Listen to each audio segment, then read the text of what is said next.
I'm Julie Piantadosi, coming to you from Massachusetts. Joining me is my co-host, Stacey Christensen Hello. from Alabama. And this episode, we're being joined again by Stephen Piskor, who was on before, where we asked him to return because we had more questions on some of the things that he's been able to accomplish that no one else has seemed to be able to get done. And let me just actually, I should let Stephen give the background. I'll shut up. Stephen, welcome. Welcome. Thank you for having me again. Oh, absolutely. Just for those, and then I will shut up, I promise. Stephen is the founder of Elderly Nursing Home Abuse Advocates and is also responsible for the passage of Esther's Law in Ohio, which permitted the allowance of electronic recording equipment in nursing homes and patient rooms, and which passed in 2021, I believe, signed into law by Governor DeWine. And we're fascinated to learn how you were able to get that done, that you were able to get actually a bill passed, and in a state like Ohio, which is pretty tough. I mean, it's a big state, and there's a lot of competing interests. And so, tell us a little bit about Esther's Law, and a little bit of we know it was in tribute to your mother who passed in 2018. Esther's Law just basically allows a resident to have a camera if they want one. It's not a mandatory law. So if they want a camera, if there's a roommate, they have to get permission from the roommate. The law is actually, we made the law short and clear because we didn't want to make 20 pages of a law for people to follow step by step. I mean, it just gets too confusing.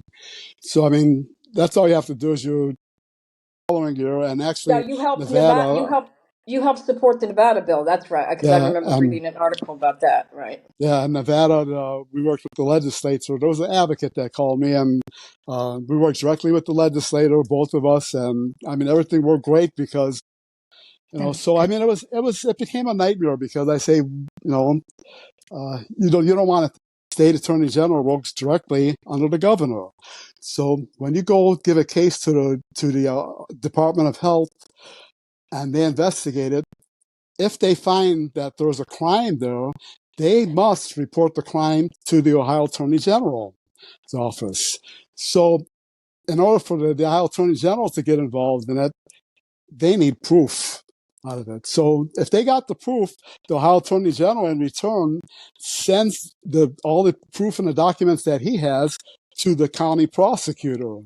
What happens, the county prosecutor takes all the proof that they have, he reviews everything, goes to investigate more, and he takes it to a grand jury.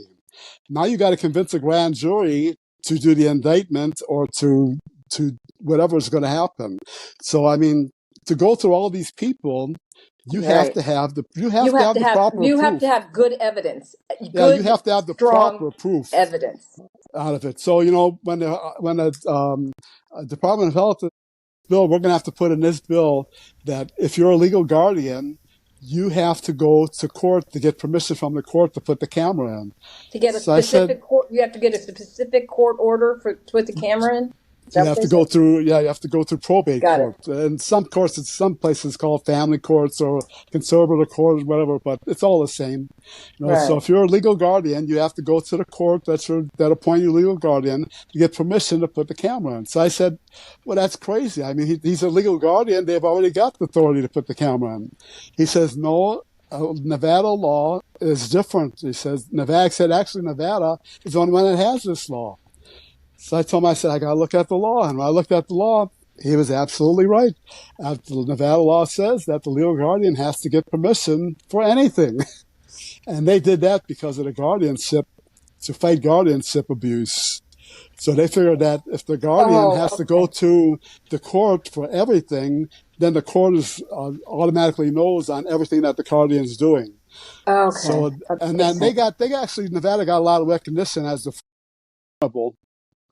in Pennsylvania, I'm working with the legislature in Pennsylvania too. So she called me up. She says, Well, everybody's telling me about the two-party consent law. And I told her the same thing. I said, Liv has a two-party consent law too. And we got the bill passed. Actually, I mean, you well, really do have some great information, but we have to You wrap it really up. do. We're coming up on our all hard right, stop. yeah.